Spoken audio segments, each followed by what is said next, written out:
How you doing? I'm Tim Alcalde at the Chicago International Motorcycle Show.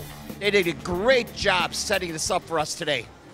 And I brought my bike to show off a little bit. Well, I started last fall rebuilding it. You know, I kind of wanted to design a paint job. I didn't want black. Everybody's blacked out. I want to be happy. And that's what I painted. A lot of people seem to like it, and it's clean. It's just nice. A lot of good response. I hope you like it too. Well, I've been coming to this show since I was 23 years old. Years ago, I used to display with a shop I worked at way back when.